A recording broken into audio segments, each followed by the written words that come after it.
I was one of 6, and it was real easy. But 6 boys. When we went through, we didn't let any spouses in. 1, 2, 3, 4, 5, 6. 6, 5, 4, 3, 1, 2, 3. 1. No spouses, no opinions, nothing. You know, boom. Oh, we're broadcasting now. Okay. We're live. My wife's not watching this. We are live. Those are always tough. Well, they can be. They can be. Yeah. When we took my mother to a rest home, she'd fallen and the hip break thing. Let's see here. And then, she got through, fell again and shattered her upper arm. Oh, interesting. And that after the second time, that was pretty much every name in the book for moving her into that care. And then she got in the care facility and she got an hand. That's pretty rare. Most of the guys are gone by then. The ratio isn't That's right. good. Well, the ratio is good for the men. Yeah. But she was pretty happy. I don't remember the guy's name. He was a nice guy, and he could drive, which is really rare. Oh wow. Yeah, I mean, he could, or Oh no, he could. He could drive. And We then, won't talk about how well. but should he? I know how that goes. I don't know. Yeah. You don't want to know. Anyway, my mother and this other woman both had eyes on this guy. So I got called into the principal's office because my mother was fighting with this other woman over this man. Oh my, cat fights. Oh my God, I thought I'd die laughing. You actually got called in? I actually got called. Oh, that's amazing. Crazy. Don't talk about your mother. That's an open line that never ends well. No, it worked out. It's just ironic. It is. So ironic. Okay, we're live. Say hello to everybody. Hi, everybody. Okay, only ham radio's off now.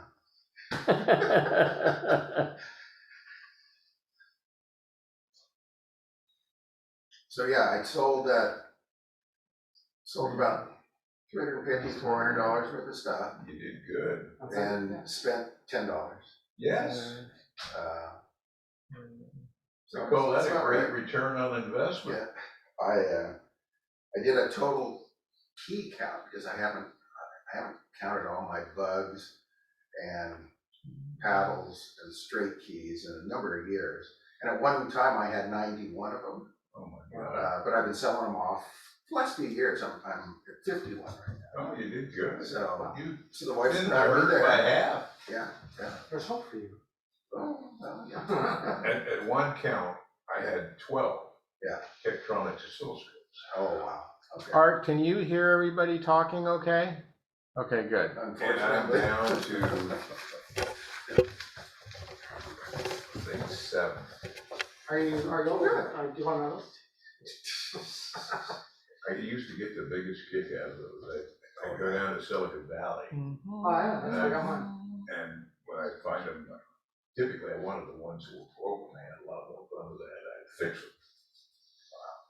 And once you've got your fingers inside of a Tektronix oscilloscope, they're gorgeous. And the circuitry is just exquisite. Oh, even just the knobs and the panels and everything. It's just machined. There's care. The way those things are built. So Almost all of my test equipment is from the 70s. But I'm an analog guy, so it's perfectly suitable. I have a 545 that's, You got a 545. in a cart. Did you use that to heat your office? It has a sweep issue right now, but How sweet it is. how it isn't. Well, the 70s, It doesn't. 70s and 80s is also when we actually used to fix stuff Yes. rather than just throw it away. Yeah. And I have a 549 restaurant. That I'm not familiar with. Yeah. 545. Yeah. What was that? 545. 50 megahertz? I think it's 30. 30 megahertz. It's 30. Who was the guy at the swap who I told us have, about the Bofang and he cut it in half with a skill saw. It still works. He said it worked better after I cut it in half. Probably did. A lot quieter I anyway, had a yeah. 7104. Oh, good. I have a 7904. That's a 500 megahertz. I believe right, yes. Mine's a 1 gigahertz real time. Yeah. Unbelievable. That scope new was $90,000 I believe it. in the 70s. And they got it. They got that price too. Well, nobody else had anything close. Yeah. They were how much in the 70s? $90,000. Wow. I knew they were big bucks, I had no idea 7100 series. how many zeros was on there. That's like house price Yeah. in Sacramento. Go over there, maybe garage. I have one of the DSR series, or DSA series. DSA. Yeah. What do you use it for? Digital. Well, when I get it back, my shot back. Like to do DSA. That's from the 80s. Art, how about if we hear you say a few words so we make sure we can hear you okay? Can you guys hear me? Okay. Now we can. Yeah, we got it. Okay, Hey, good. hear me now. Well, I'm leaving it muted except when I have something to say. Okay, Yeah, no, that's good. That's good. We just Otherwise- I'm gonna mute it again. Otherwise, you get all kinds of noises going on there. And then you can use your space bar. Yeah, Greetings, Steve. that's the easy way. Hi, John. Hi, Dave. Steve? Yeah. Steve's on board. David's here. Andrew's here. Phil, Dennis, Mike. Hola. The good guys. Yep.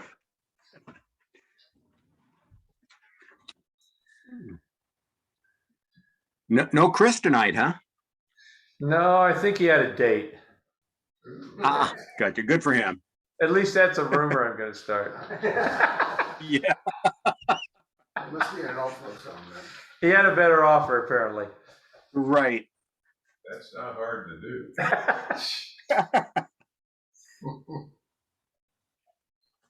It looks like we have a summertime crowd. Yeah. Think that's going to be it, huh? I think for the most part. I'm watching the participants here, and so Where are you? I'll be alerted. So.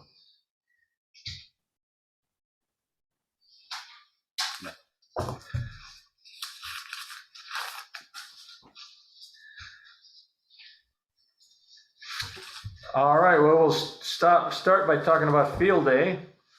We're gonna have field day in Fair Oaks here. It's at a church about a mile from my house on San Juan Avenue. And put it on the ARRL site for field day sites. And we're gonna have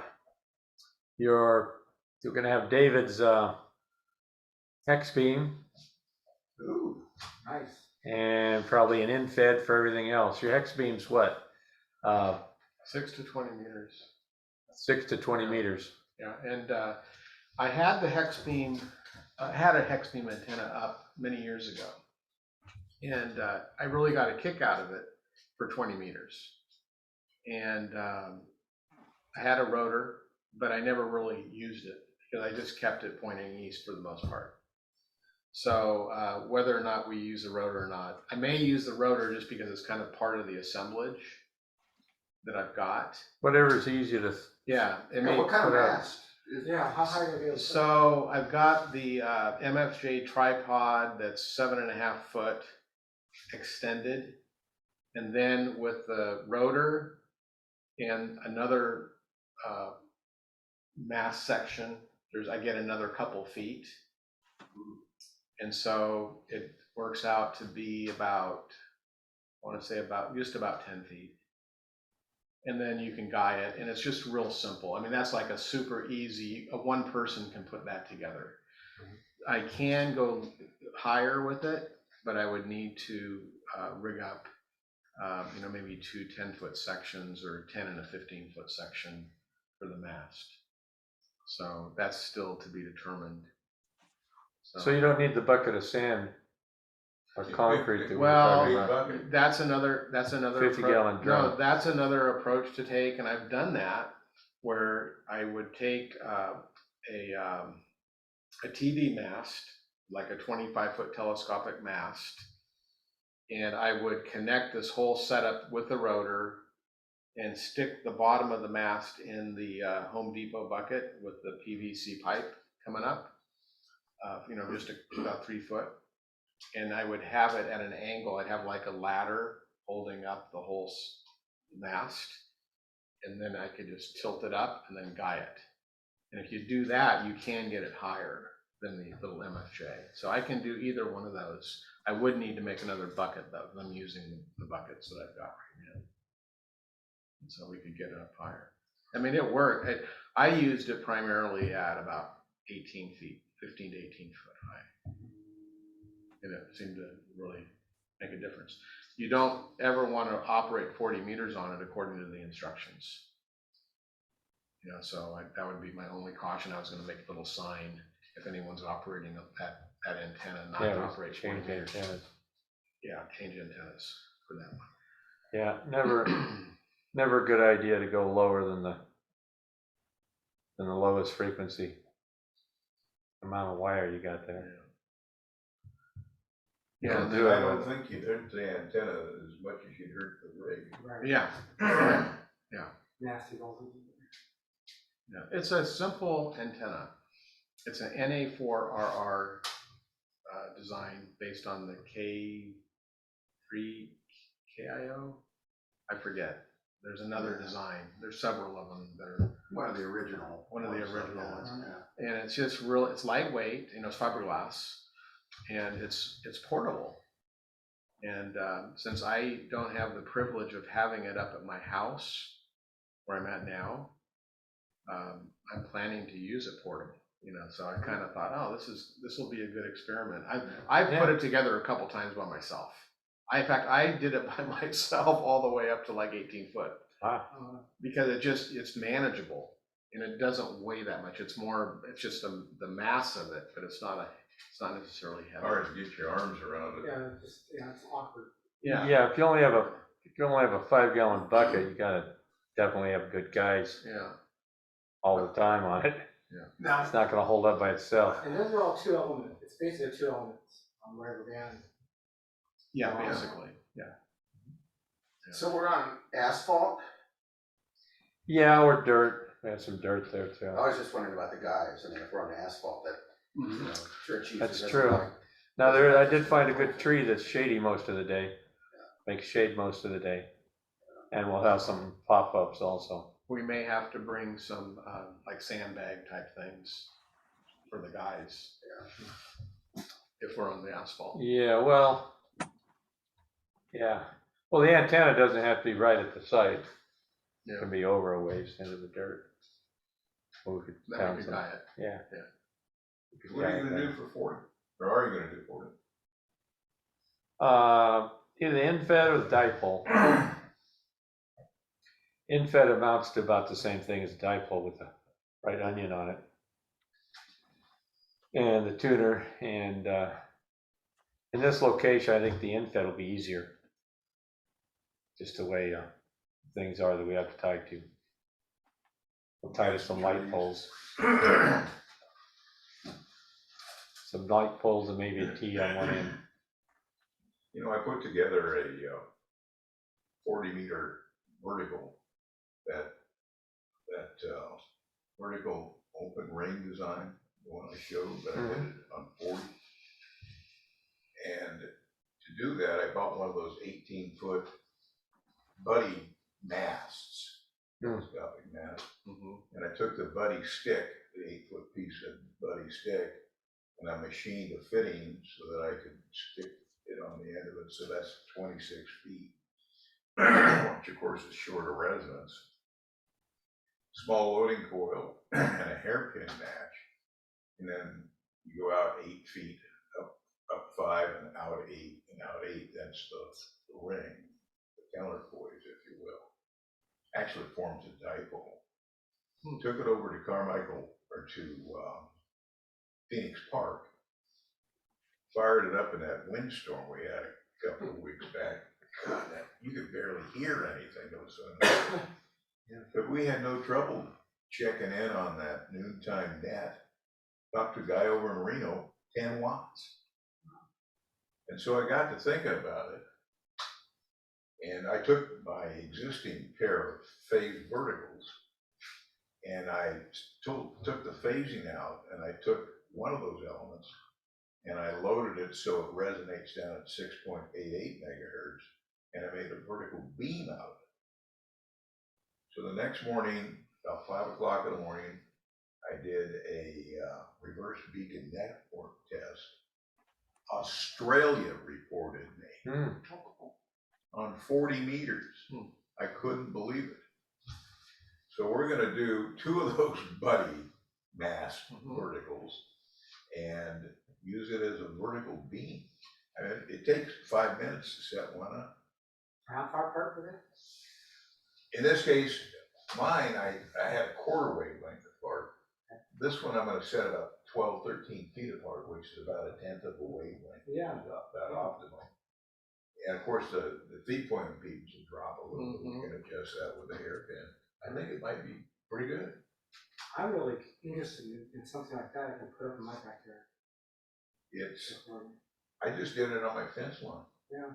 The 2 fence posts. And just aim it east, huh? What's that? Oh, just aim it east, directional towards the east on field day. And talk to Australia. Yeah. Yeah. So you can swap Well, I mean, the East Coast. Well, it'd be a little cumbersome to do that because one end's got to have a loading coil and a hairpin match, and the other end's just got to have a loading coil. So Yeah, they're both driven in the same well, lane. that's You can switch them. that's the This phasing is, thing. this is a Yagi. This is a parasitic. But I think that this parasitic thing is so much simpler. And what direction are you going to talk to anyway? Well, Not too much East. west, yeah. Yeah, So other than Japan, not too much west. I was pretty pleased with it. It sure is a lot simpler. I've seen some articles before on 40 meter parasitic verticals and shortened, as I recall. And so I'm not sure what they were using for radials, but they're using loading coils, I think at the feed point or something like that, and pretty effective. In my backyard, I've got 2 what they're called gull ring radials or gull wing radials. You go out 5 feet and up 5, so you get this gull wing V thing. Mhm. And take them out, you resonate the 2 radials to the frequency, just as if it was a dipole, and that becomes your elevated radials. And then Right. resonates the vertical element with a loading coil and use a hairpin match. And I mean, this thing like 1.05 to 1, it's 7.15. Very good. How broad is the tube? Oh, it covers the entire band under 2 to 1. Not bad at all. The elevated radial thing is really a great way to go.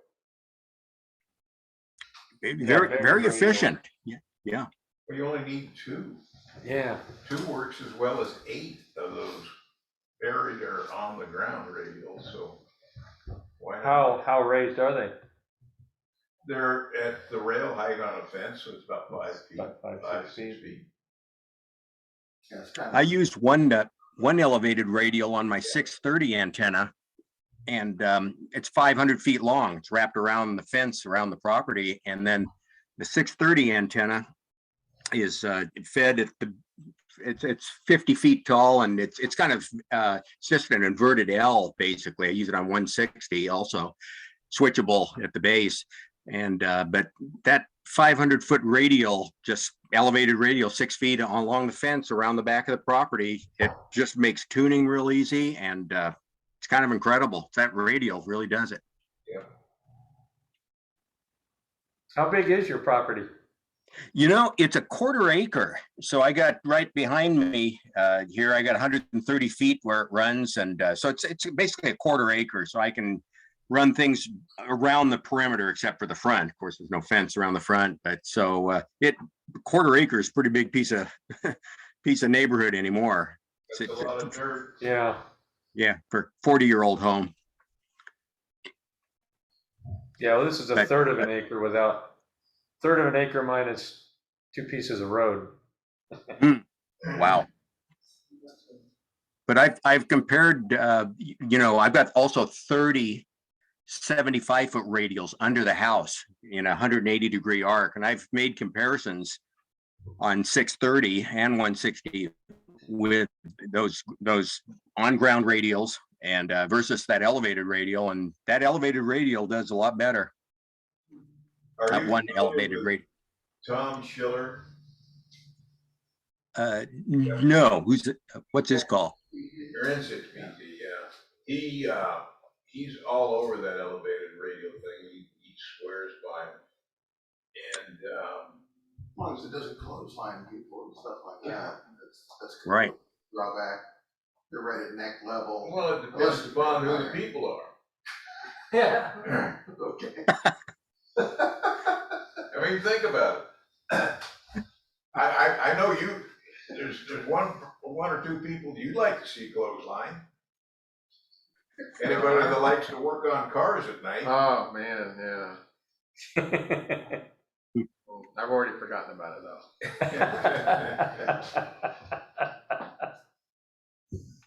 Actually, on 160 and 630, the elevated radial, I forget what the percentage of wavelength it should be, but that's a pretty low radial, 6 feet high on 630, but it's still off the ground, and it really does an amazing job. Yeah. Well, it sounds like we're gonna have good antenna systems, so we'll probably experiment with them a little bit to get started. Yeah, do we need to do a dry run, or some of the folks go out there? Or do we just all arrive on Saturday and hope for the best, or what? Yeah, I have a pretty good plan. You've been there before. Oh, yeah, so- yeah. So our trust. Yeah, we have light poles. We're gonna put the in fed on, and then we have his strong arm rotor Armstrong. for the Yeah, the more I think about it, I think I'm gonna bring the telescopic mast. I okay. think 20 feet is gonna Yeah. benefit us a whole Well, the lot. thing is, Yeah, it would. I only went up as high as I could do it. Oh, yeah. You Oh, know? yeah, well, you'll have help, If we yeah. have help, we can get it dialed in quite nicely. I just gotta probably add another set of guys. Right now, I just have one set. I think do two sets of 3. So 80, are we gonna do that at all, or not? Yeah, On the antenna. So the wire that you're gonna put up will be able to do both?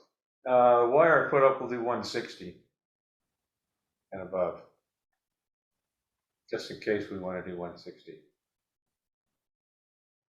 Just an end fed 160 halfway. Okay, and you're gonna use that on 80 and 40 also?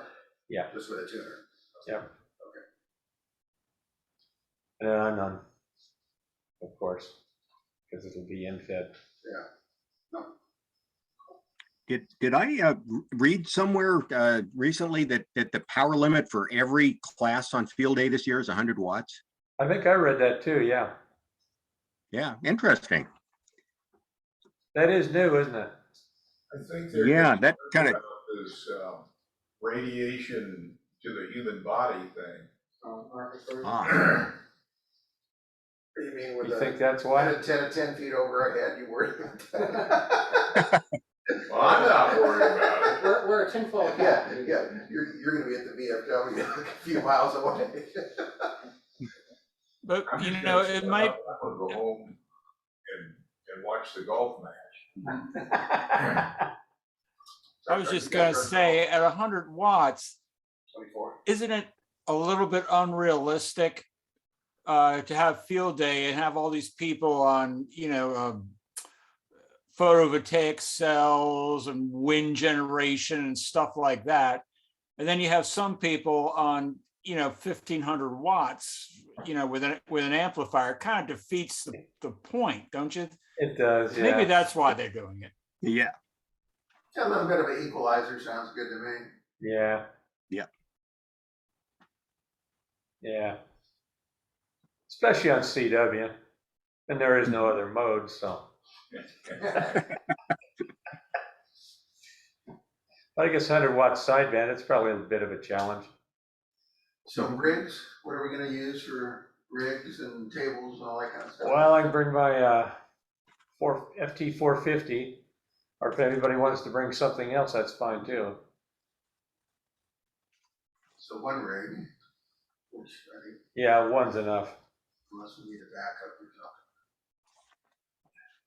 Yeah, never hurts to have a backup. But we're just We're gonna so run. far away. Yeah, you just gotta run one station. Yeah, no, that makes a lot And of then sense. we have the logging software on here, Mm-hmm. but we'll have the laptop. For power, what are we gonna do? Generator. I'm gonna buy a generator. Haven't got it yet. Are you really? Yeah, should have one around anyway. You never know these days.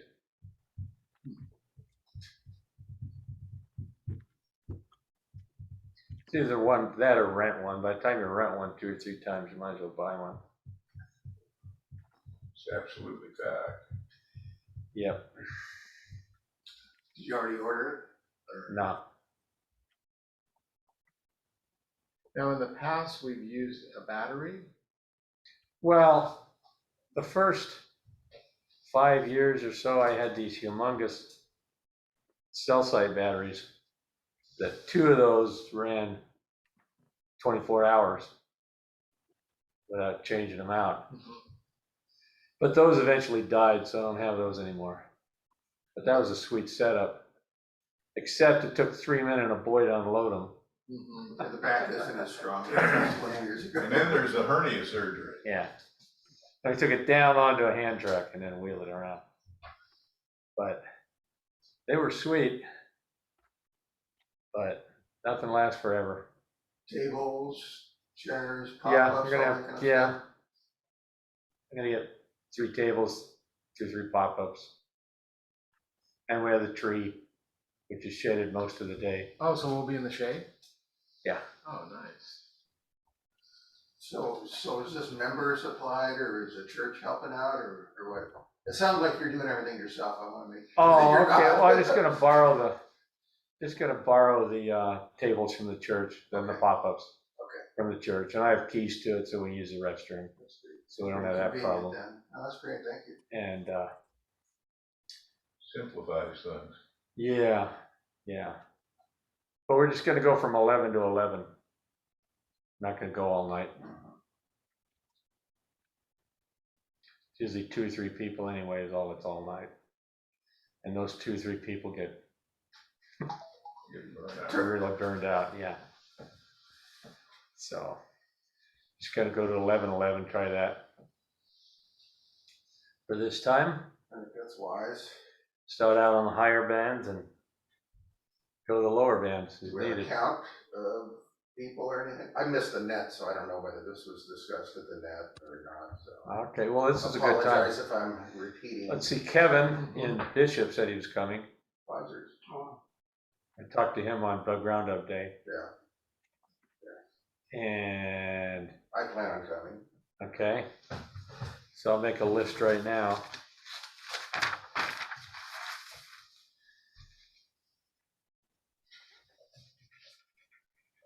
Do you know if Ken Cooley knows where you guys are gonna be operating? No, You know, he goes to every one of these things that he can that's find. true. You made it last year. Yeah. I put it on the ARRL Field Day Locator. I put us on that. He's a nice guy. From 11 to 11. It's Family Donuts.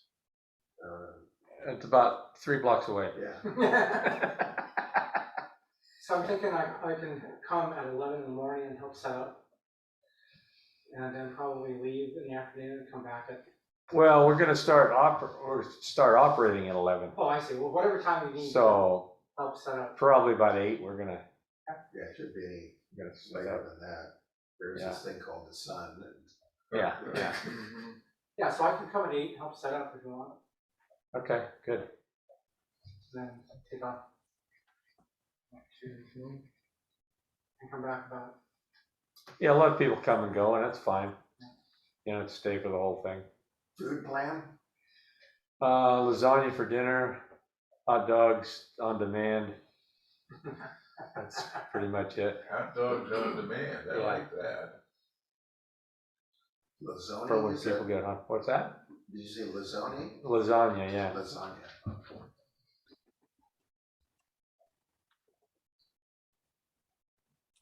Hey, guys, I can help set up. I'm more of an early guy. Oh, okay, that's good. So we'll figure out Okay, you're art. gonna have it's a different church this time. It's not the Presbyterian church. It's a That different is church, correct. right? It's Okay, you're gonna San have all Juan- that San information Juan on the Winding website Way. and stuff. What's that? I said you're gonna have all the information, addresses and stuff on the website. Well, the website is still I think a email. bit impaired. Challenged. Yeah, Okay, Challenge. then what, Well, word, okay, yes. we should email. it. what church, what address, please? Oh, okay. It's Fair Oaks Baptist Church in Fair Oaks, Okay, Fair Ups Baptist. And the address? 4401 San Juan 4401 Avenue. San Juan. Okay, thank you. And it's right at the corner of Fair Oaks and Winding Way. Okay, very good then. Are you familiar with Fair Oaks at all? Yeah, I am. Okay, well, if you're coming up, say from Sunrise, if you came Highway 50 and you come up Winding Way, then it runs right into it. Okay, great. The Winding Way, Great. And, transfers over And you there. want me about- there at 8? Yeah. What time do you want me there? 8 o'clock would be good. Okay, very good then. We're just gonna move some tables from the building on site, Okay, load them in the van, drive to the back of the parking lot. okay. Okay, I'll And be happy to help. yeah, the antennas will be the main thing, and then the tables. Okay, And if somebody wants to bring a rig, that's fine. But we don't want to spend a lot of time changing them around, so I can just bring mine as easy as any. okay, yeah, sure. You know, it's 100 watts. And what about keys, paddles, bugs, that kind of thing? Bring our own? Bring your own. Okay. What size of connector does your rig use? The quarter or 1/8? It's 1/8. Yeah. But we'll have alligator clips and everything. Yeah. okay. Well, once you get one key set up, a couple alligator clips, you can. You know, they make these cute little adapters. Yeah. 1/4 inch male, and there's an 1/8 inch female that goes in Sure. the back of it. So you put an 1/8 inch on your key, Yeah. Yeah. all done. Yeah. I'll have alligator clips on an 1/8 inch also, in case all else fails. So it's a 3-conductor jack, and of course 2 for straight key or bug, and 3 for the Paddles. paddles. And just press the button and away you go on the paddles. Built-in keyer. So all you did is the paddles. Yeah. Is Chris gonna be there? Oh yeah. 'Cause I don't think he's ever missed, has he? I don't think so. But he's kind of captive. Once you take him there, he's there till you take him home. Until he gets his self-driving Uber car. Yeah. Here's the keys, Chris. I told him he's gonna owe you a lot of rides when he gets that car. Yeah, take the Tesla. Yeah. Tesla will fly, Yeah, I think that's due to arrive on the 31st of February. Not sure which year though. yeah. Not sure I trust You know, speaking of Teslas, have you ever driven a Tesla? No, I've never been in one. Go there. Driven in Tesla. They're amazing. It's like your own personal slot car. Sales of Teslas, 12 months to date from last year went up 85%. No, 2 years sales ago, of vehicles. 2 years ago, Tesla was outselling BMW. And with that number you just gave me, can you imagine how much more they're outselling BMW? I couldn't believe what I heard. Well, he is the richest guy in the world now. Yeah. I mean, if you can design rocket ships that come back and recycle them. Well, PayPal. Yeah, that takes a little worked pretty cash well flow. for him as- Yeah, a little bit of brains too. Yeah, Oh, that helps. I know, why don't we just sink them in the ocean? You know, it sounds like the federal government. Oh, why don't we reuse them? Well, that sounds like the private. Pretty savvy guy. The government says just throw them away, we'll let the taxpayers buy us another one. And the other guy said, well, maybe we can do a little better than that. On a boat. Yeah, Bob landed on a around. boat. That's no simple thing, That is nuts. any way you look at That it, is yeah. absolutely nuts. And launching from a boat? No, he lands them on a boat. Lands on a boat. Yeah, On a barge, he lands it on a barge. yeah. And we're talking minutes, you know, it's the first stage, it's minutes after launch. I mean, it's back there. Anyway. Ready to go again, yeah. Don't touch it when it first lands, it'll singe your finger. No. More like you vaporize your finger probably. Yeah, sure. Never mind the singe part, yeah. So do we need to call Kevin Cooley's office I have no idea. and say, I don't think Mike ever called him. He didn't like him, so I don't think he ever called him. He just showed up. As long as he knows what's going on. I think I'd send an email to him, let them know that, you know, you Where it recognize is. that he's been at past events and all right, would I'll love do to that. see him again, along with the details. He covers the whole Yeah. country. He spends all day traveling. Yeah, I was amazed how many he made it to. Yeah. So he goes to a lot of field days. He did last time. Yeah. Yeah. Okay. Yeah, I mean, he He's made a rattled point off of a it. whole bunch of them, and he was there for a few minutes, and So he must look at the ARRL Well, I don't know if it's, field day I site don't thing. know what he looks at, but it certainly wouldn't hurt where's to Carol? provide him notice. Okay. Yeah, that's for sure.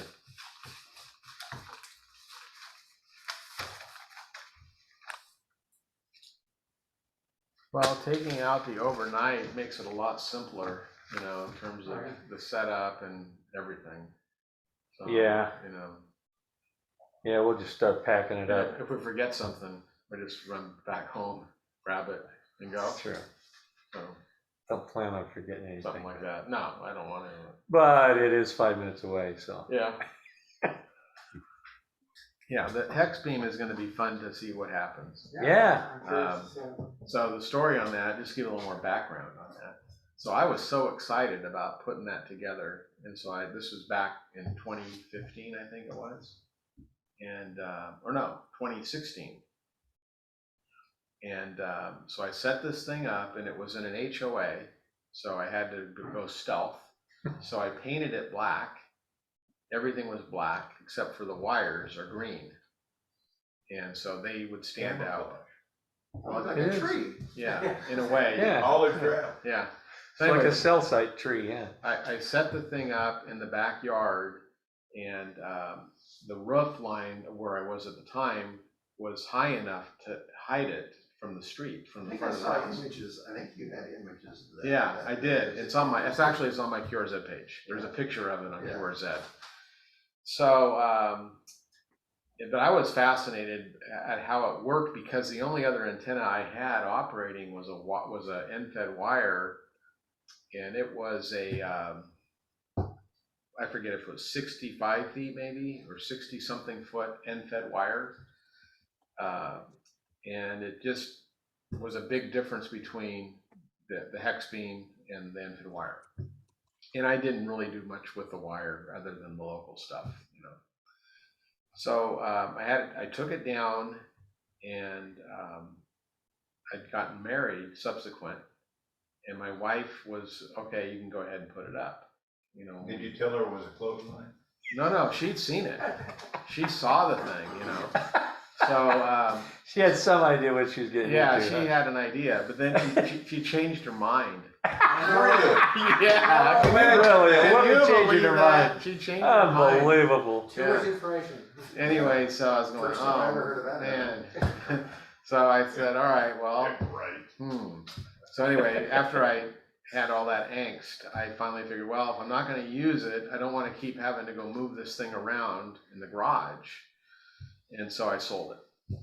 And about a year ago, I said, why did I sell that? That's a good antenna, even for portable, because I put it together a few times, subsequent.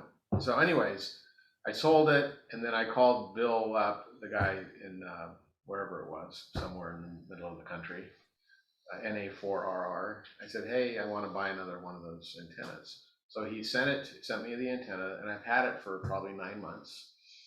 But this last weekend, just because that's my experience with it, I got the paint, the primer and the paint.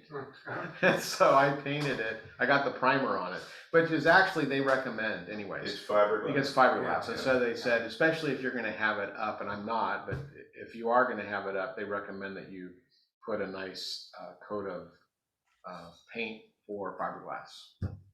Something that's not metallic. Are there people that get them and don't put them up? I'm sorry? Are there people that buy them and don't put them up? Guaranteed. Oh, yeah. Oh, yeah. I'm sure. Yeah. Yeah, I I know guess I'm somebody. wondering why he doesn't paint them and why the customer Yeah. has to paint it. Well, I don't know. I think part of it is just to keep his costs down, because he's obviously, everybody's raised their prices. Yeah. Or maybe the wife wants a different color. Yeah, That's true. maybe. Pink would be nice. Or whatever blends in with the property. Yeah. So we don't have room for it Tan in the Unless- desert or. unless I was to make a big, a big statement in the neighborhood. Because Yes. there are no overhead wires anywhere. Is this an HOA neighbor? No, it's in Citrus Heights, but there's no. It's a subdivision that everything's underground, and it was people have their dishes or now of course cable, and they don't need even antennas for TV, right? So there's no Sure wires. they do if you don't Well, want to pay a they're- bill. They're missing Every out on an Yeah. opportunity. You could be the trendsetter. Yeah. Well, I know. Well, it gets more. It gets even more involved in that, but. Just get it up there high enough where it looks really small. Yeah. Well, it does. And, You could explain yeah. that you used to have to use an awful lot of electricity to dry your clothes. But with this new clothesline, Yeah, especially when you get it when elevated. you get it up, Man, the clothes you know, dry it- real fast. there's a lot more air up Yep, there. yep. And the clothes dry. Call it And they smell better. a solar collector Yeah. that collects a new kind of solar called RF. Well, now that you can add on to these antennas for 40 meters, but it's a different, and I don't know all the technicalities, some of you guys might know, but you can get an extension, but it's not the same type it's not a 2-element beam antenna for 40 meters. It's a folded dipole basically. Folded It's a dipole. one element. One element, yeah. It looks like a W. Yeah, so some people have done that, but anyways, it'll be fun to see how it goes together. Like I said, it's easy to put together. Putting it up is the more of the challenge, and then of course skying it will probably be the more of the Say, challenge. David, how long does it take to put together before you put it up? Yeah, so if everything is prepped, not counting taking the time to paint it and all that, but you're ready to go and it's stored in your vehicle, and you pull up to a park setting or something and you want to go assemble just the antenna itself, I would say 30 minutes. That's pretty good. Nice. You can assemble it, because all you're doing is you're fitting fiberglass together. There's 3 fiberglass elements to each, or there's 3 fiberglass pieces to 5 elements that you're putting out. There's 15 pieces of fiberglass. Yeah, 15 pieces of fiberglass, exactly.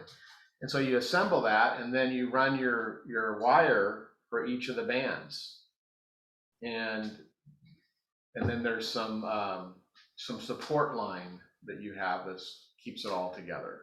So putting the antenna together is really easy.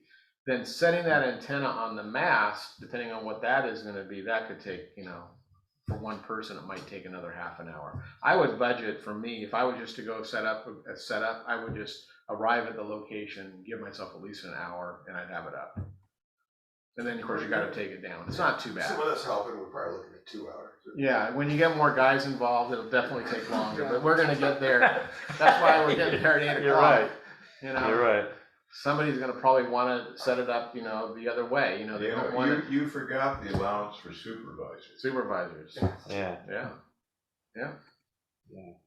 Well, it's a great picture on your website. Good pictures too of the station and everything. Oh, well, thank you. Yeah, that station's changed a little bit here and there, but yeah, I need to get up there and update it. But yeah, it's a good picture of the hex beam.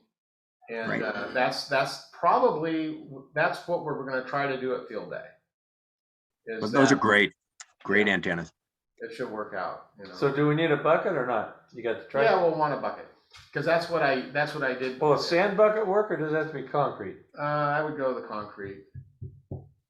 So I'll take care of all that. I got it. I can give you a hand with that. Well, the worst come to worst, what I'll have is the parts, and we can create it right on the spot. Doesn't take very long. You just pour Well, you pour the cement in there and set the pipe in, and it's quick dry, quick set. Okay. Do we have cash? Are we fluid? Yes, tell us about that. Yeah. Well, no, we don't have the cash we were hoping for Or at this liquid. time. I knew it was liquid, fluid. Yeah, something like liquid that, fluid. yeah. So, yeah, at the moment, we're kind of on a shoestring. Gonna open a bank account real soon. And then we can start having a place to put money. Hopefully the other funds will come through, but we don't actually have any legal right to it. Right. So if that comes, it's great. If it doesn't, we'll still survive. Yeah, it's like the expenses of the club. But it won't be haven't- soon anyway. Yeah, the expenses probate. of the club haven't been that great historically. I mean, the field day, Yeah, Probably is it's the the most most expensive. expensive thing, yeah. the insurance is gonna be. We got the insurance and we got the, okay, the field day, the meals, the insurance, the website eventually we're gonna have to pay. Gets paid up for a while, but we're still working on that. The, what am I trying to say? For the emails Well, it's the whole For the- corporation thing. For the website, or for yeah, Zoom? and the corporation, there's gonna be some expenses there. Is there a chance that we're not gonna get the club funds? Of course, Yeah. Yeah, there is that chance. What is that chance? pretty slim. It looks pretty good, but I don't wanna say that I it's mean, in she's, the bag. she wants to get this thing behind her and she recognizes what it is. She's a straight arrow soul. Yeah, okay. Yeah, I think so. I'm sure she is, and I have no reason to doubt that. I'm just concerned about other interests that might want, that money, for example, taxes. We're assuming that all the taxes are current on that enterprise. If somebody just don't It know. wasn't a separate tax, Yeah, her world. it is was very part of Mike's stable. tax, actually, Okay, the way it was. Yeah, I think they paid on it every year because it was one of Yeah, his so- accounts, so. Yeah, who knows how that all shaked out with all the, Okay. So all the it's just a accounting matter that of goes time with then. Right. Most She's likely, yeah. going through this probate thing within the state of California. And, the court placed some more demands on her, assigned an additional attorney to her, represent the children. And, it just, it's gonna drag on and on. So it sounds If like I things were- weren't in order. he had no will, Okay. all his stuff was in his name only, the house is in his Okay. name only. Say no more. No, That no, kind of yeah, stuff. Say no more. Yeah. I I understand. think the house Yeah. is in both their names. that's the problem.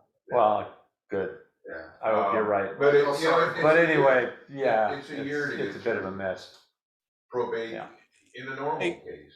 None of us are gonna get out of this world alive. I understand. Get that stuff in order. Get yourself a trust. It doesn't cost that much. It's all done. And the simplicity, it will make things for your kids and for your wife, if she outlives you, will make Either things way, yeah. so much easier. Yeah, well, So true. we took care of It's ours. money well He spent. just got happened to get And caught ladies. in a bad deal. But again, I would think you're looking at Funny thing, when I had my heart the thing, balance of a year. viewed it all. It was all Probably online so. anyway, but it was done. So, okay, I understand. That's all we had to say. Yeah. I need to go over there and pick up the antenna. There's a vertical and a dipole. Get that out of her way. She's gonna want to clean out the garage eventually anyway, I'm sure. You know, a few things like that. Does she have her own business? I thought I'd heard Mike had his own business and she had a business too or something, and she's still working at that? Yes, she had a high-paying job till not very long ago. Ah, I'm not sure what, I don't have. She was a software engineer. Yeah. right. But they each had their own and never blended it. Mm-hmm. Probably the, That might be a blessing. what can you say? I got married and never saw a check again. Maybe that was Mike's worry, I don't know. I'm married to an accountant. She didn't like the way I kept books. You're doomed. You doomed, yeah. She got a boyfriend? She You might- could be in trouble. Yeah. So do you have an appointment for a bank account yet? Yeah, they're supposed to call me today. I'm gonna bug them tomorrow. It's just a matter of the right person being in there. So do we need to put money in a kitty to get us through, you know, We field talked about- day and some other things? Yeah, we talked about Yeah. that a while back, and I haven't heard anything. Well, I think the only thing standing in our way of doing exactly that is once the account's open. I was thinking, we just write you a check and mail them to you. That'll work. And then these notes that we're To talking about, we're gonna SFM, issue a ARC. promissory note to each person that puts money in that kind of carries over. Club has a promissory note that they have to pay. And I just need a copy of those checks when they come in so I can write up those notes. And then, I don't know how you wish to do it. I would think that the president would sign the note and either the vice president or the treasurer would also sign that note, 2 signatures. And then we set it aside until such time that the original funding becomes available, and then we can pay off those promissory notes. Is there a number that we're looking for from select members, or? We were talking about, there were 4 or 5 of us, we're gonna put in $200. Okay. That'd give us about $1,000, which probably will carry us Yeah. through just about anything that's coming up. And then, as I said, once the rest of those funds show up, the note can be paid off, or Yeah. that, or we're gonna have 2 years of collected dues before we can pay off. Right. It's one or the other. and One I way or don't the really other. care. Who knows how long probate takes? So are you taking checks now then? Sure. I'll bring something up here. Okay. Yeah, I'll do the same. I'll mail you one. See you in Vegas. I promise. But again, you have to make copies of all those so I can do the notes. Oh, yeah. Payable to you, Pardon? payable to you. For No, the club. W6SFM. Well, We're using actually, SFM ARC. Yeah. Okay, is that gonna be how we're gonna Yeah, it's Samuel F. Morris Amateur Radio Club. It can be spell it out, or we can read it? either way. You can do the acronym. It can be spelled out or abbreviated. Okay. SFM ARC. Yeah, so Mike, what we did is ask Carol several weeks ago Yeah. if she would go in and try to change the website so that it would no longer take that PayPal, because all the money was going into limbo. And so we changed it to send checks to SFMAR's payable to SFMARC. And that is on the website. And that's on the website now, and to John's attention here at this address. Okay. So, hopefully members would do that, And then eventually we'll get our PayPal account, Yeah, we'll have to so we can do that the reestablish. same way. Yeah, instead of trying to, because like John says, we can't touch anything, so we have to start We'll our have to own start over as now. our own entity. Start over in a way. Yeah, and then the website would probably be the next thing we need to tackle because, Carol's trying to, keep up with things. Well, but she's got an awful lot going on. She's a caregiver now for her dad too. Yeah, So that complicates things. She's already doing webmaster for River City. So I think. So we really need somebody else that has those capabilities. Yeah, I think it's possible that Bob Kerr may be able to help in that regard. I think he can figure it out. He's pretty sharp. He had to go back to, I think, Indiana Yeah, to go help for his some dad. family matters, yeah. Yeah, he's, I think, still there right now. Yeah, I'm going to Iowa next week, do the same thing. You are. Yeah, Okay. a lot of that going Yeah, around. Yeah. So, yeah. But, Bug Roundup has been historically a big event for the club. And so Bob was so instrumental to have information at my fingertips when he left, so that when I took over for the last week or so, he had all this information was just right there. It made you look real good. It did, yeah. In fact, I got all these letters saying, "Hey, great job, David." I'm going, well, here, thank Bob. Yeah. Thank you, Mike, for your note. But no, it did. But the point I'm saying is that was a big deal, and then field day is a big deal. So I mean, the club's functioning, but we're never going to replace Mike for the hours that he put. No one's going to do that. He lived. Yeah. Yeah, he put in an awful lot of And hours. so we have to recreate the club. We're not expecting anybody to do Got it. that, so Yeah, it's gonna be different. We have to recreate it, and it's going to be a different club. Some of the whistles and bells we're just gonna live without. Yeah. Everyone saw him in the QSD listed in their Yeah, keys. yeah. That was nice. I didn't realize he was a lifetime member. I didn't either. Yeah, Really? I saw that there. Yeah. Yeah, I remember there was that option in the '60s of some outrageous It's sum probably like, $8. no, it was like 200 or something, but, Yeah. Yeah. which at the time to me might as well have been 200,000, Yeah. Oh, yeah. But would have been a bargain now. Amen. Well, he didn't think he Yeah. could live that long anyway. He didn't trust anyone over You 30. don't think about it when We you're were in our 16, 20s. yeah, Really, right? or even 20, yeah. They have a new lifetime dues thing for over 70s, I think it is, over 70-year-olds now. I So don't how long do you know. have to live to come out ahead on it? Your pay. I don't know, about 15 years or something like that, I think. How much is it if you're over 70? I forget, but it's $50 a year now, so it might be, I don't know, $700 or something like that. I forget. Are you over 70? Yeah, I'm 70 this year, but I still pay it year by year. I was just gonna say, when you're over 70, it's okay to forget too, you're forgiven. I'm 72. I'm 71. 74, and I pay it year to year to make sure I'm still alive. Yeah. Yeah, And then you have to look and see if you actually paid it or not.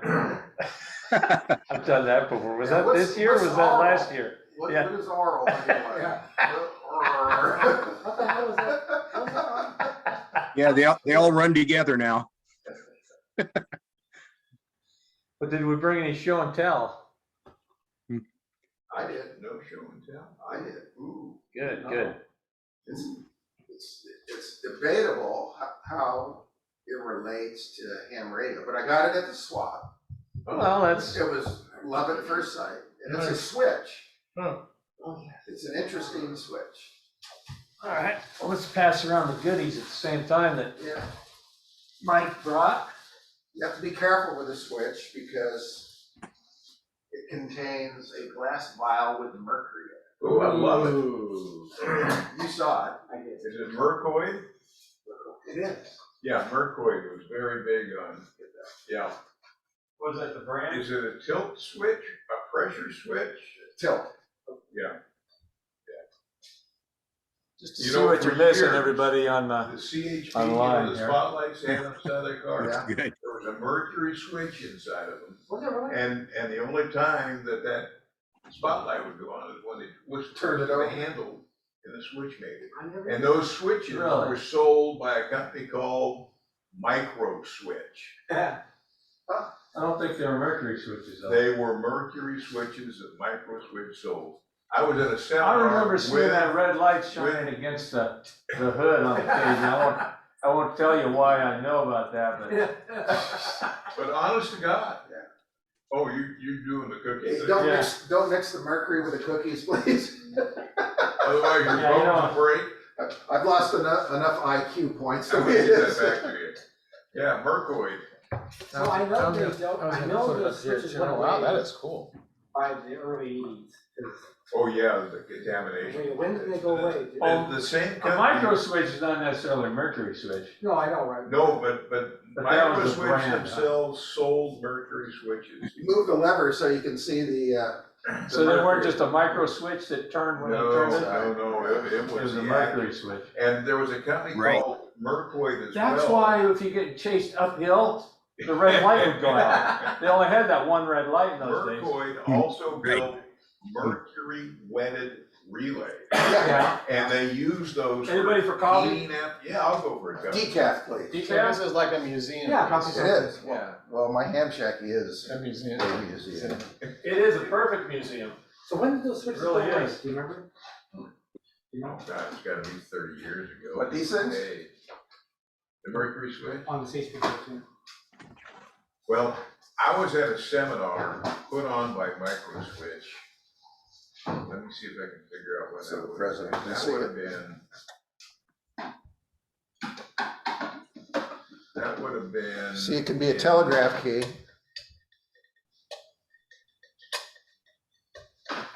In the early 80s, in the Yeah. early 80s. That sounds about right. And that was Yeah. a big point they were making, places you could use their products. Take a little And more. they told the Probably has story some bounce about in the it. highway patrol in that switch. Really. Now, how long after that, they were no longer legal, I don't What the heck know. are you using, a But doorbell? that's where I Oh, came it's up with close. the sales I worked the seminar guy the other put day on in by Reno. Micro Switch, See? which was a Yeah, Honeywell. World War Yeah. II rig. CFP must have been the only ones With to use them then, because other departments. Look at how much. Well, you know, not 700 everybody had a pounds or spotlight on their door, I you had a- know, the well, CHP did. Most motor generator most for the departments 2000 volt Vehicles high have- voltage Oh, did they? to spotlights. on this thing. Yeah. Well, anyway, Anyway, but that's Ran curious. by I a never heard three-phase that. yeah. motor, and he had to have a rotary converter in his house, That'll be just like the state. you know, which is something a different. single-phase motor that runs three-phase, because you don't normally have. And you know, you three-phase go on to the residential. gold mines, To get the three-phase, everything was to done. run the motor generator, you said the power company loves them. Gold from the ore. He had to reinforce the floor to get this. And then they to do a boiled shaft. off the mercury, and that's what killed them. And here's the kicker, Vapors, yeah. 130 watts output, all that for Oh, $100. for 130 watts. Mad as a hatter. You know Oh, what yes. that's all about? Yes. They use mercury to form those hats. Boiling off the mercury, and the mercury, of course, would What wipe hats? out the brain. The expression mad as a hatter. Mhm. Well, That's hatters, what yeah, hatters apparently when they're making those hats, those beaver hats or whatever the hell they were, they had this heated mercury that somehow allowed them to mold that beaver skin into the hat shape. And of course, they're inhaling those fumes. Yeah. And it drove them 5 days a mad, week that's or where the whatever. expression, mad as a hatter. Mad came hat, from. yeah. Craziness. Yeah.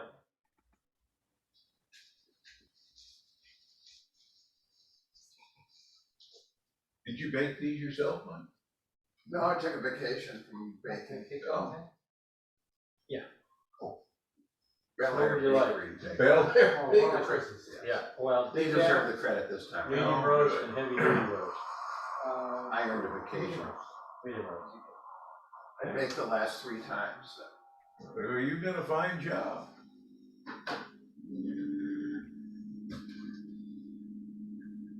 Smart direction.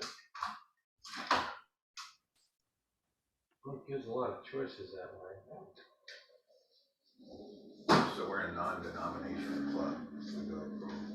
You touch a black flag? I like a little cow in it. Little cow? Yeah. Yeah. Doesn't We're matter. equal opportunity.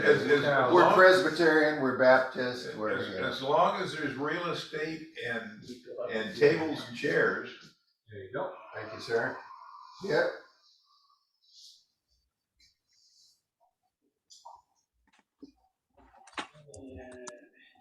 We can't hang anything off the cross of the steeple or anything like that, probably. Probably not. We'd probably take, What's that expression? I'd rather beg for forgiveness and ask permission. To even get there. Yeah.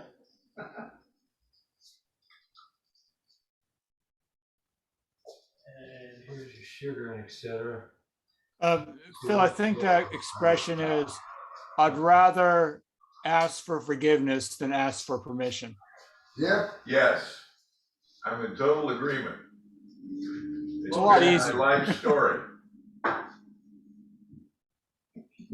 ask for forgiveness. Beg forgiveness, isn't it? Beg forgiveness, What you're doing, then ask for a lot permission. of times, yeah. By the way, I'll have the Caltrans deputy director come here for you. What's that? Better Better seek forgiveness and to ask permission. ask permission. Depends on what you're talking about. In a lot of cases. Okay. You know, in the military, they didn't buy that. Yeah, well, it depends. Thank you. Oh, right here. Do you want sugar or sweetener? No, just the cow. Just Thank a you. cow. Okay.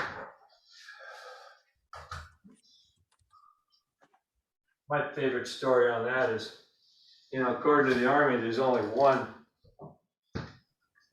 one shade of OD green. OD green is OD green. Yes. That's military That's what logic. belongs on antennas. That too, yeah. Ask David.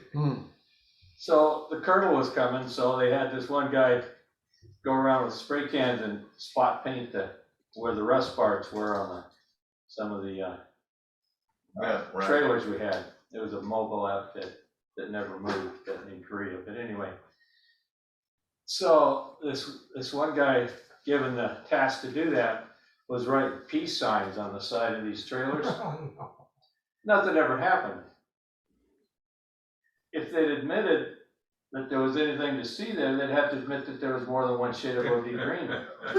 Nobody ever said a word about it.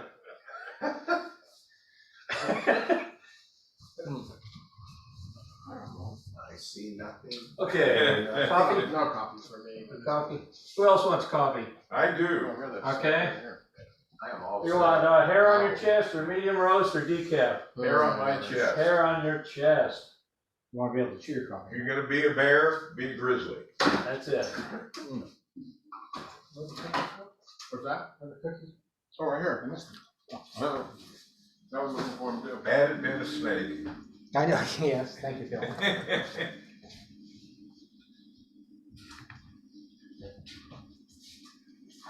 We also have water and milk. Oh, you got your own. You need a refill or anything? No, thank you. That's right, you came with your own beverage. So how many participants did you have in Bug Roundup? That's a good question. Let's look. Let me see if I can find my notes here.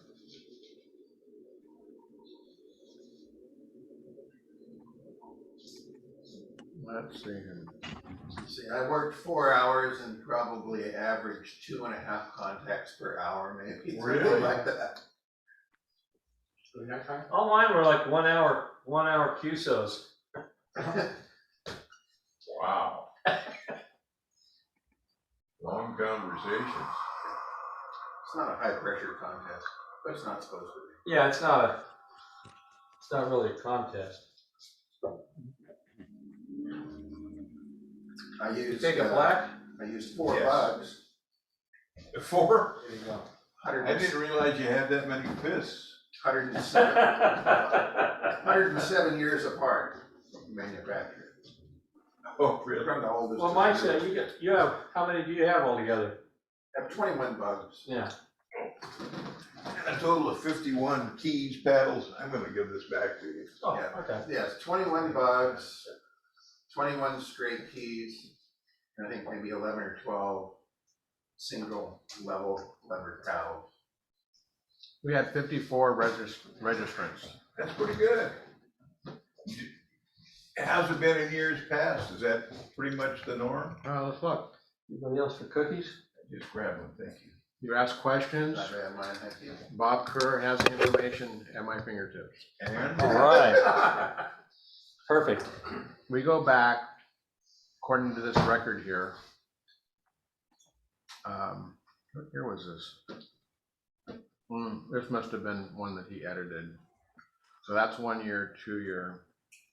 You see on the screen here for these are fun. good. This here, Which one did you get? Cookie, yeah. This There here, are 3 different varieties. form response. the round one. One. Okay, here's a form responsive. So this is the very first year. The first person who registered for the very first bug roundup for this club is a fellow by the name of Chris Watson, call sign AI6U. Who was the first one? Anyway, Never heard of them. these what Mike had done, he created a spreadsheet where he highlighted every bug roundup had its own color. Oh. And so these are just kind of going through them. But if you go through all these things, it goes on and on and on. Wow. Look at this. Keeps going. So, this year, this looks like a lot of operators. That green that year, blue.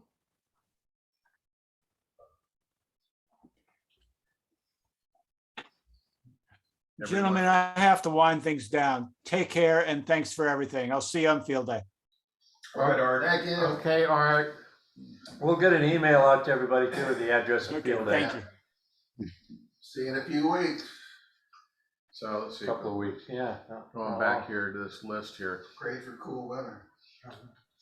It looks about the same range. Number, ooh, there's a lot. There's a lot. Okay, guess what? That was the last one. That was November 2021 right there. That was the big one. Yeah, that was the big one. And then, let's see, this was the start of ours, this one, but this, I already showed you ours. This was just the very beginning of it, these right here, with 54 registrants. Yep. All right, let's go back here to Steve. Yeah, so anyway, I had a lot of local, I got Alaska, I got, I wasn't looking so much at the bugs as I was, where I'm going with the radio station, right? And I think I probably averaged, like you said, 2 to 3 an hour. Yeah. You kind of want your QSOs to last a while because you kind of know that if you don't, you're just going to be calling CQ. Well, usually they do want to talk about the bug and Yeah. stuff like that too. Yeah. So, But we did. We talked about my Blue Racer. Your brand spanking. My new. brand new one. Steve and I talked about the Blue Racer. at We length. did. It was good QSO. I remember. Yeah. That was what I had to talk about. so you were able to throttle it down. Oh, easily. Yeah. So let me. How did you do that? Well, let me tell the story. Okay. So Saturday morning, I happened to wake up at 3 o'clock in the morning, 3:15 in the morning. My goal was to get up by 5, not to operate, but just to kind of make sure everything was going, because Rick N6 IET was scheduled for 5 o'clock on Saturday morning. So anyways, I get up about 3:15, and of course I'm all jazzed because I operated the night before, and you kind of get into the routine of it all. And so I figured, well, heck, I might as well operate because I'm up, right? So I made some coffee, and so I just kind of dinked around a little bit here and there, and then Rick shows up early, and so we started talking, and I was obviously telling him about the Blue Racer, and I knew he has a Blue Racer, and so he says to me, he goes, look, he says, I have a weight on my Blue Racer like your weight, the vertical weight. He says, I put that on there so that I'll operate at 17 words a minute, because when I check into some of these nets that he has down in Southern California, that's the speed they want, or something close to 17. It just so happens that how I set my weight up, which was kind of, it wasn't straight up, it was just a slight angle towards the end of the bug. It run about 17 words a minute, which is really comfortable speed for me. And it's really, I mean, again, for me, listening to myself in the monitor, it sounded good. It felt good. And so I made a few little adjustments, before I got started, and pretty much left it. I tightened everything up the way it was. I have no idea if I set it up properly. I, took it out of the box, right? And took the rubber band off and, made some adjustments based on my knowledge, but I didn't use any other criteria. John mentions he uses an ohm meter to get his dialed in. An ohm meter. Analog ohm meter. To Set the watch ditch the needle. for half Australia. scale. That's where I start. But there's as many experts to how to adjust a bug as there are experts of what antenna to put up and how to tune it.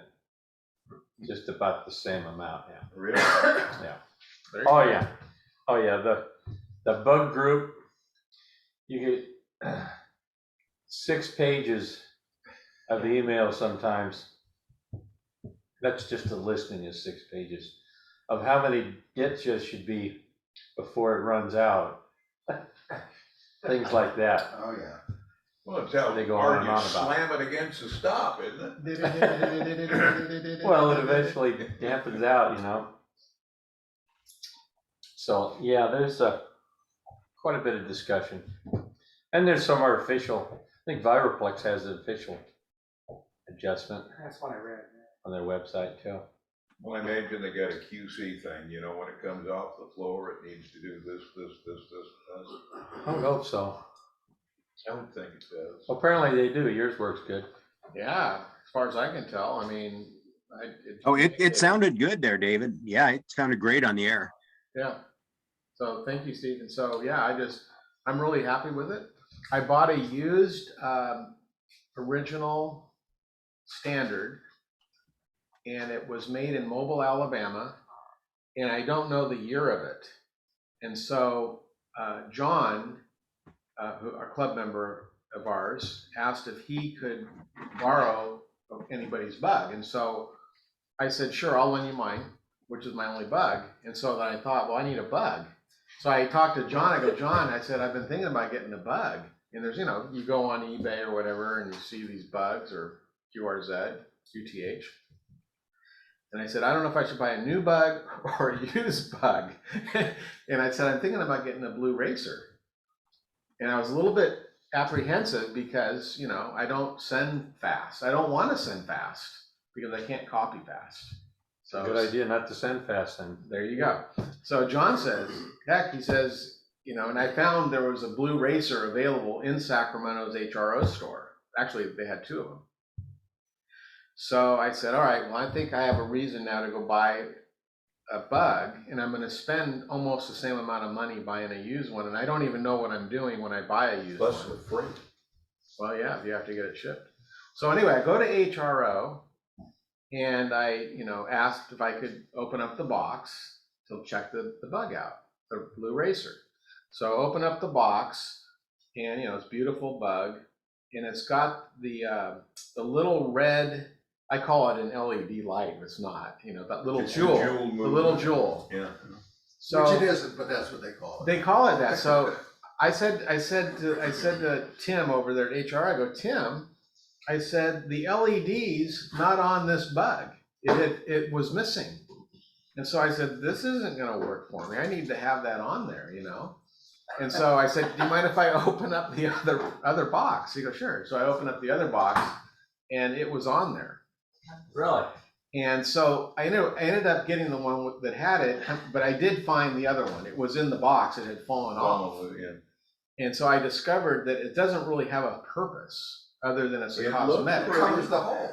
It covers the hole. Yeah, it's cosmetic. So when I got home with this new bug, I was kind of, setting the thing up, and I realized that thing's not sitting very good in there. It's loose. And I pulled it up. It came out. So what I did is I got some glue, I put a little tack of glue, not very much. I mean, you could get it out of There there, goes the resale value. but that's what I did. But I Modified. got it glued in just right, that it helped, you Those know, are pretty good. it helped the, Yeah, they are. it was part of the setup of the Yeah. bug. I better grab one of these others. I'm not taking them home, so eat them, otherwise John. Anyway, Steve, that's the story can of the eat them. jewel on my blue racer. I Chocolate glued it latte. in. Yeah, Yeah, Well, and some of them have a jewel at the bottom that it pivots on, which is a piece of glass, I think. My wife tells me all the time that I'm quite a jewel. I don't know, Steve, I don't think there was any function of that jewel on that blue racer, is there? oh yeah, the red LED, so to speak, or the cap, yeah, that's just simply to cover the hole, and which means it does have the jewel movement inside, and that is glass where the pivot or pin or whatever it's called is riding on top and bottom. It has the jewel movement, and it does make a difference. If you're running the bug at 45 words a minute or so, those jewels just make it a little bit smoother and easier to use. Yeah, well, I'm Yeah. thinking that's why I think I like this bug better than the original standard without the jewel movement, is Right. that's possibly why. And it's Yeah. noticeable as an operator. Yeah. I've got a 17 words a minute. There you this is go. a 100th anniversary bug, which Vibraplex doesn't sell now. This is a Mobile, Alabama, 100th anniversary. But I wanted to show you this thing. Normally, it comes with one of the round dash, whatever you want to call it. In fact, I got right here. Well, I've done it too to my 100th anniversary, or excuse me, I have a Knoxville blue racer here, and I've actually, just for something different, because you can buy them on eBay, they make the wedge paddle things there, So I've still got the original paddles on that thing, but I've put this on this 2010 100th anniversary bug, and it kind of makes them look neat. This looks like a brand new 1926 original with that paddle on. Just kind of fun to have on there, and I've actually put it on my 2014 blue racer I got from Knoxville. So it's got that red that wedge paddle on it too. It's something kind of fun. Looks kind of neat when you're using. Steve, do you stay up late at night polishing up every one of those things? They're so bright. Yeah, no, these have some dust on them. Fortunately, I don't think they show on the camera, but no, I don't do that. But they keep pretty well in that cabinet there with keeps the dust out of them for the Yeah, most it part. helps. Yeah. I got one with came with a toothbrush handle on there. Oh, really? Custom? I think I remember. It was a train wreck. $10 train wreck bug. Yeah. But I cut out a piece of oak wood size of the paddle and put that on there. But Yeah, it's it kind had a toothbrush handle, believe it or not, for the dits. Yeah. That the blue racer, the new blue racer, sure is a great bug, because it goes slower than the older ones used to. The let me see here. I got it right here just to show you. I've got a 57 blue racer right here, and that thing. Looks fast. Oh yeah, it is a fast one. It's probably the slowest it'll go is about 25 words a minute or 23 words a minute, but. That newer blue racer there, it's nice that they do go slower. Yeah, I called it a cruiser. Kind of just cruises along. Right. Fast for me. Yeah. Yeah, Steve, how was it for you operating there for the bug roundup? Thoroughly enjoyable. Just really enjoyed it. And like you guys were saying, two contacts an hour, that's a good average number. And so I did it as the control operator the last day. Thank you for giving me that last time there, David. Absolutely. Yeah, that 2 hours. And just on my own call, just half hour each per contact on average, and a couple an hour, maybe 3 an hour in that. So just fun rag chews. And I think it's kind of neat to just keep the bugs on the air going. So if somebody's tuning in, they're hearing them. Yeah, and I think a lot of the operators felt the same way that I talked to. And it seemed like there was a lot of people that we're really hoping, I mean, a lot of people really expect the bug roundup. They look forward to it Hmm. from different parts of the world even, but we're not able to reach out to them, Right. just because we don't. But we had one Russian operator. I don't know if you all know this or not. We had a Russian operator that asked to be a net operator. I'll be And- darned.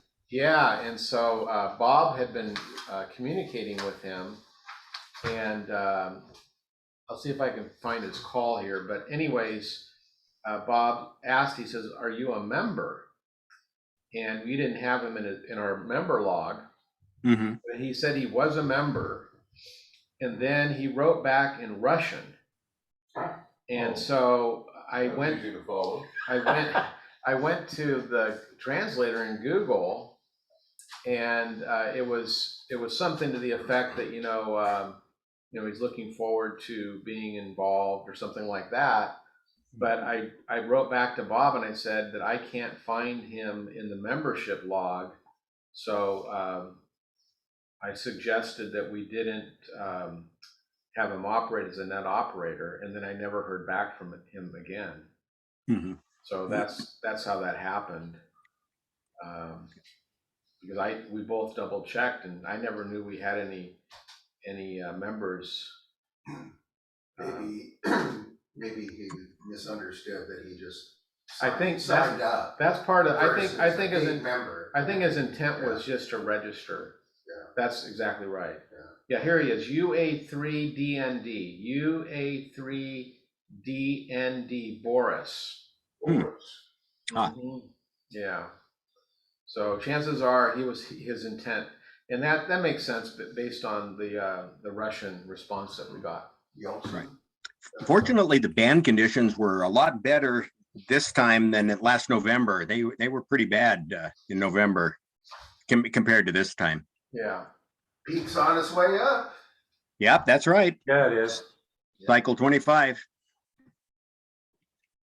Yeah, I read an article where they say maybe the experts were wrong and it'll be a little better than they expected. Can you imagine that? Experts being wrong? I just boggles my mind. Yeah. Yeah, it was just noticeably different at 20 staying open later. Of course, it's Oh, spring yeah, that down. right there in itself. Yeah.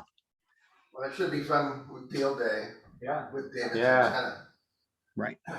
Yeah, with the it beam. it should be fun. We get it up high enough, or get it high where it needs to be. Rope, that's what you can bring. Well, the Dennis. church must have a steeple. Couldn't you just bolt it to the steeple? Get it really high. You'd have to walk on a tile roof to get there, and Forget it. Mm. nah, it's not gonna happen. You gotta have somebody young enough to climb up there. Well, you're a climber. No, no. How much rope, John, do you think? Ah. Why don't you just bring what you I'll got? bring what I have, yeah. See what we can do. What do you have approximately? I've got so many, I got a lot.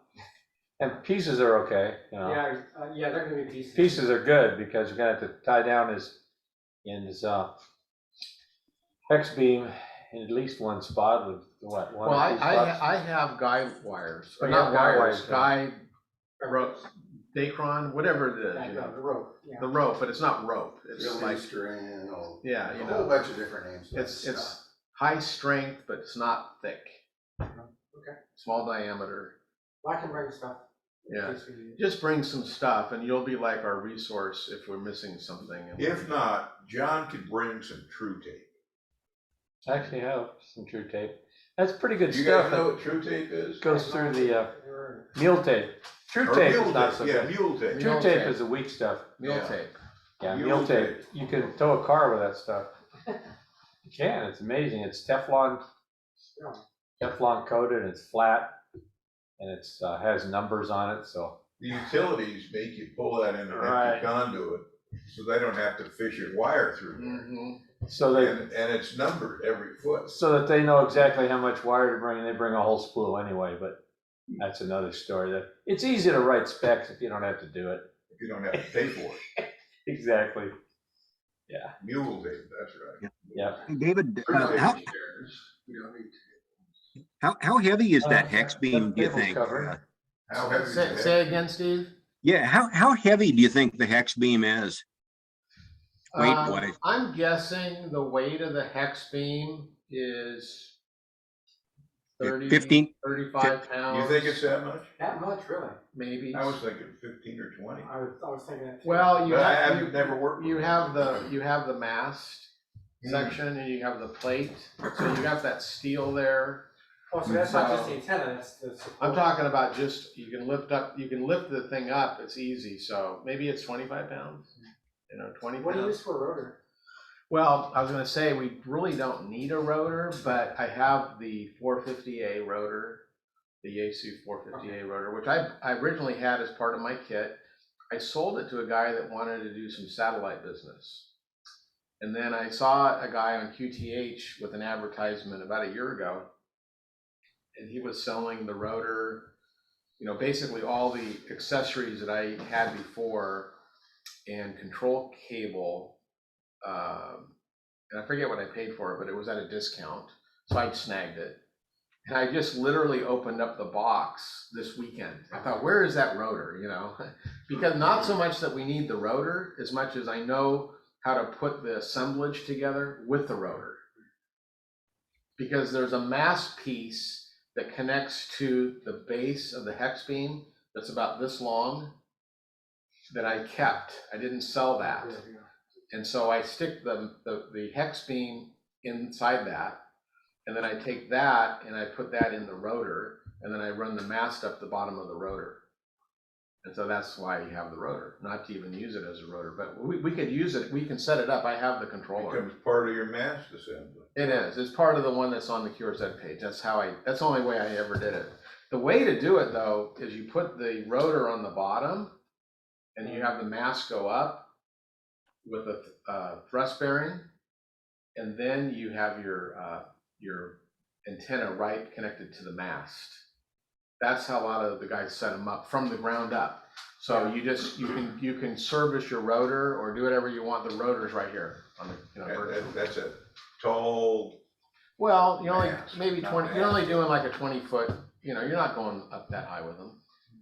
Most of the guys operate those things. They're not that high. A lot of them do go higher, of course, but they function really good at 20 feet.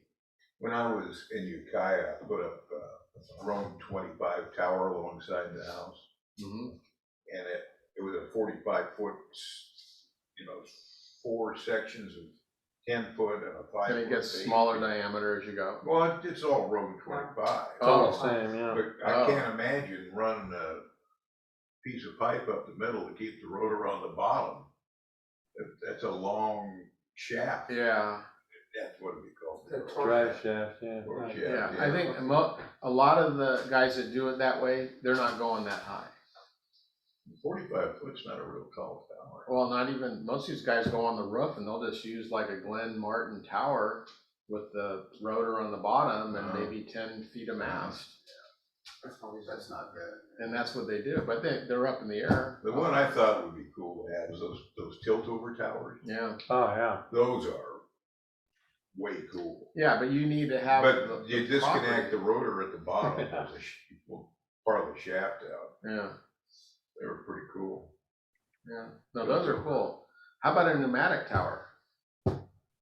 There's guys. Oh, it's- There yeah, was yeah. a guy down at the Napa Club that bought an old TV van, that had Oh, one of those- pneumatic. Yeah. And that's what they use for field day. They take it on out, and they do their field day at the cemetery. Yeah, don't bother anybody, yeah. Yeah, it's quiet. They have pretty quiet place. SKs can, And Yeah. typically they have like 6 or 7 stations set up. Quite a few guys are active on it. They were kind of complaining that the bands were dead there.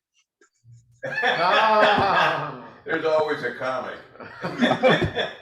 Norm had one of those, Norm Lucas. Yeah, Like that? He had a pneumatic one. yeah, he did.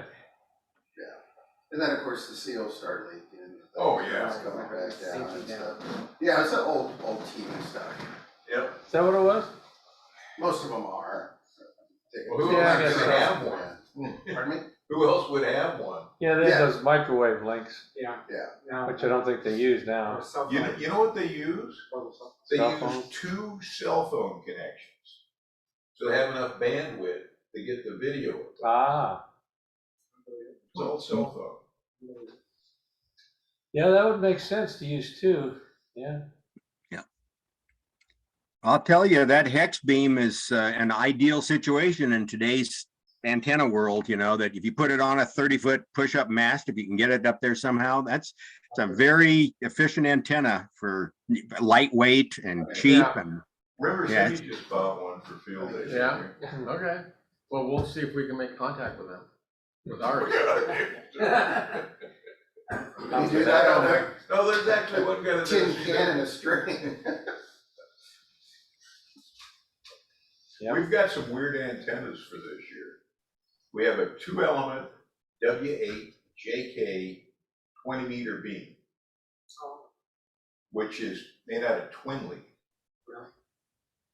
And the thing works like a charm. got some good gain. Yeah, got some gain. It's about, I'm trying to remember. I think it's about 8. I think it's 6 dBd. 6 dB better than a dipole, which is pretty impressive. Or 2-element. Yeah. It's dual elements. They're both driven. They're both driven. Yeah. And then, as I said, we've got the 2, It's almost like phase. the 40-meter 2-element Yeah. vertical beam, and then the hex beam, Phase dipoles, basically. and a couple of inverted beams and stuff. I think there's gonna be 3 stations. Wow. But that W8JK thing is really cool. You got bandpass filters? Sounds like it. Yes, and I built a triplex. So you take the coax off of that hex beam, and you feed a 10-meter rig and a 15-meter rig and a 20-meter Oh, rig really? All at the same time? simultaneously. I like it. So they can all 3 transmit at the same time? Yes. Wow. I had a Gotham. I'm sorry? How much power will it take? I think this design was good for 200 watts. Steve, Yeah, I you had were a saying? go-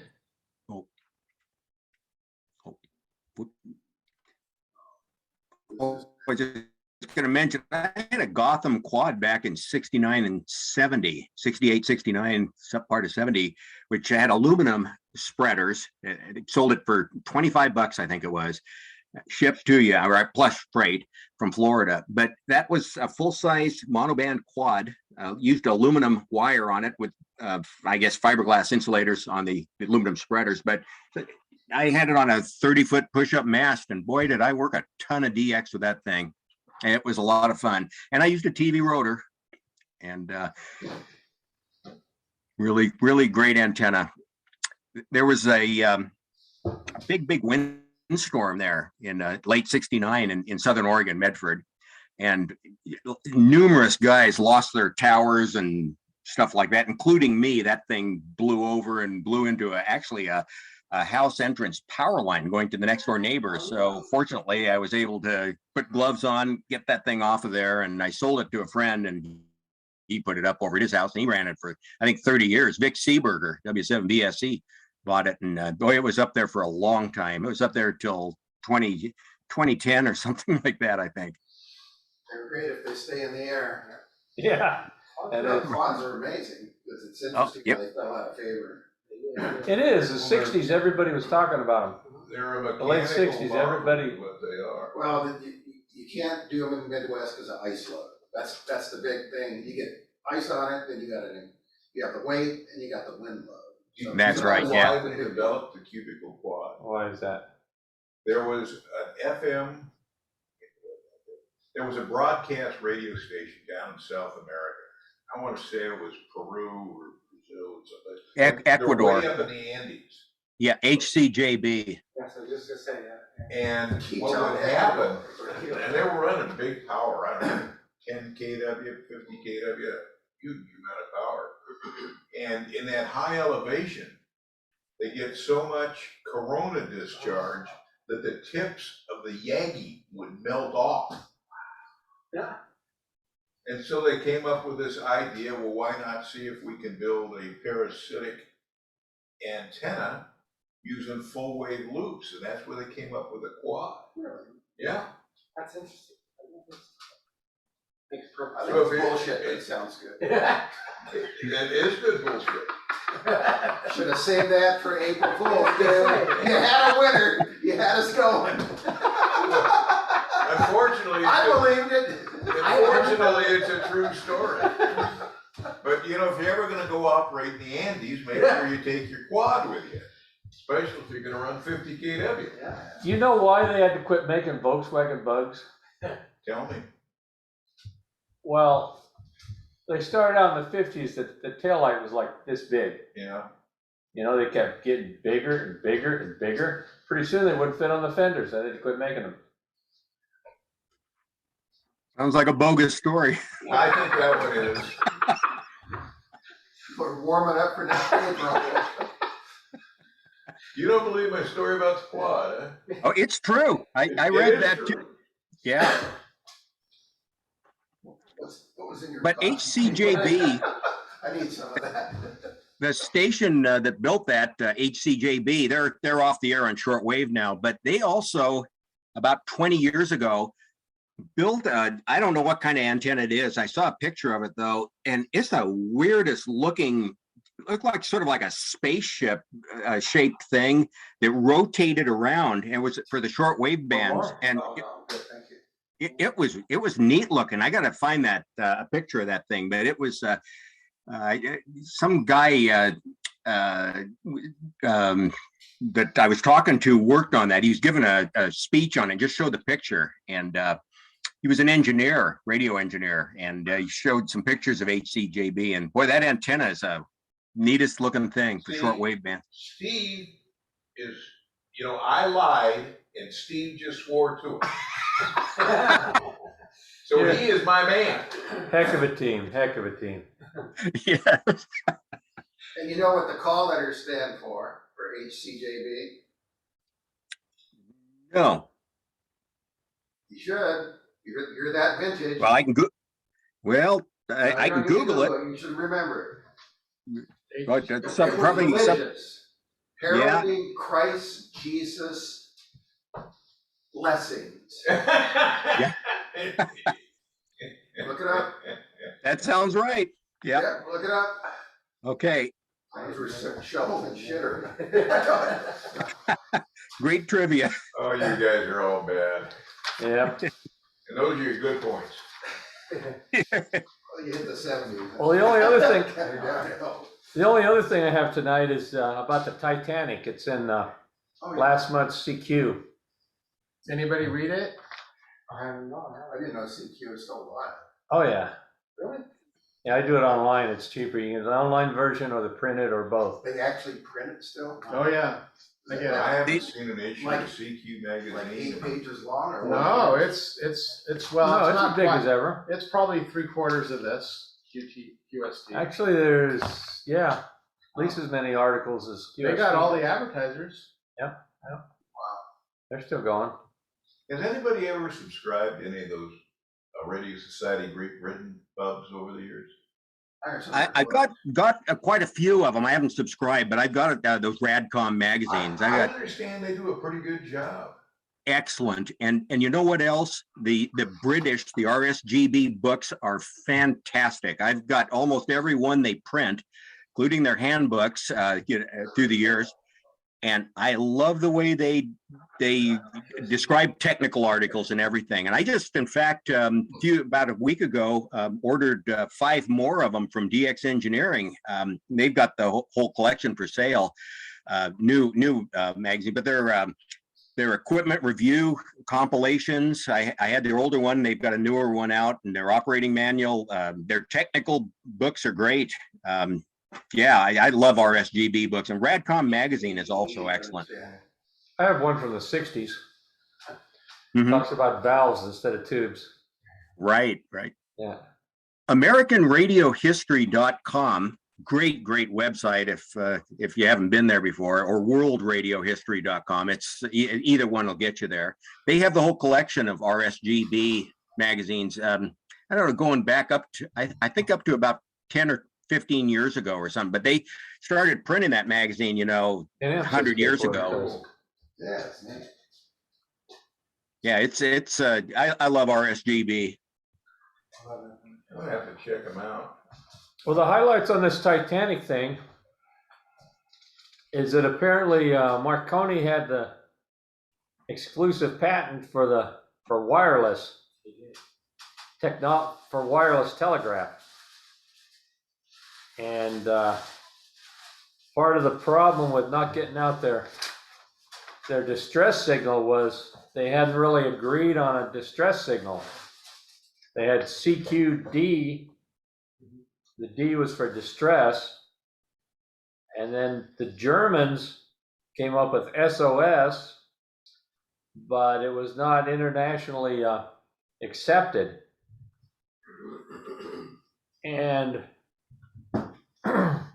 so part of the confusion was, they'd send CQD, and somebody said, send SOS too, because for good measure. And they said, don't bother me, I'm doing all this commercial traffic.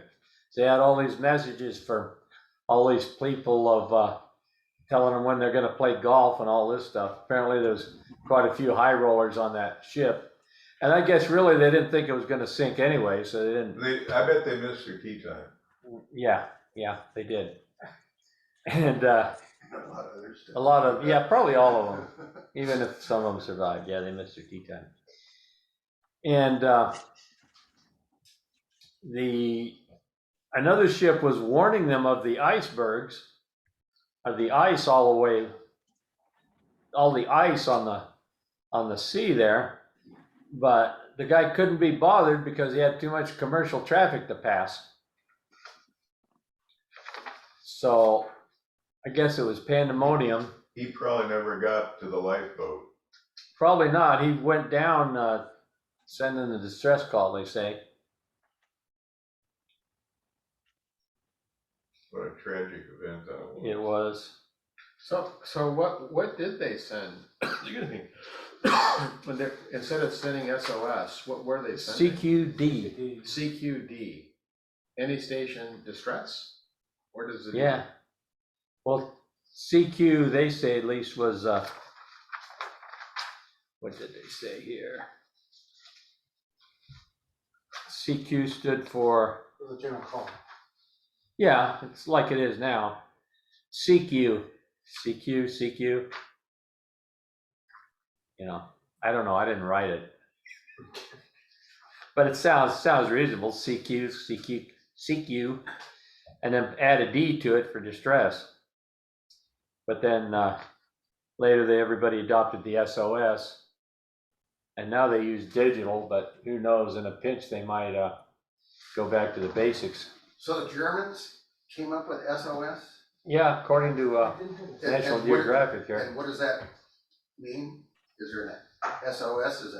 I mean, I've heard all kinds of stuff, but According to this, I know what it means in the Army. well, it's dinner time, yeah. According to this, it's not for save our ships or save our souls. It's an adaptation of an existing German radio call. It's just 3 dots, 3 dashes, and 3 dots. Doesn't stand for anything. I always thought it was the pattern that was recognized the pattern. Yeah, that's what they're saying. Which is a lot easier to recognize than CQ with a D on the end of it. It does make sense. and you do send it as distinct 3 characters. You don't Yeah. put them together. So it is Yeah. S space O space S. It's not just run together. Right. I'd Well, heard, depending on who's sending it, I guess, and how Yeah. frantic they How are. big your fist is. Yeah. Yeah. Under pressure. Yeah. I'd heard, John, once that before the radioactive 1912, after the sinking of the ship, that the Titanic was not on the newer frequency, newer calling frequency, that they had switched over, or that all not only the calling frequency, but was it on the different frequency or something? They were still using Morse code instead of continental code. I think that was it also. I think there were a couple things on there that one frequency had Morse code, and then the other frequency had the international code that we use today. Yeah. Not AM. They were running AM and everyone else was on the sideband. Yeah, that would do it too. I think he's been drinking that I mercury. do too. I think so, yeah. And the person out of the hatter? No product detector. Oh, one more thing on field day. I'm gonna have ice water there. Any other non-alcoholic beverages somebody wants to bring is fine. Otherwise, there'll be ice water. So it's not a dry campus? Not literally. If you mean by alcohol, yeah, it's no alcohol, but So did you already apply for the insurance, or what's that process like? I'm in the process of checking with the IRS, ARRL, ARRL, yeah. to see where we are on That's the that, same thing. Okay, to check the status of it. yeah. Yeah. You know, I've got the name of the company. I'll see what I can find on it. I never went through the ARRL to pay that bill. Oh, There's a private insurance company. For N6NA?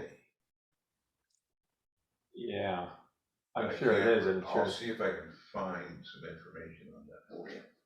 Okay.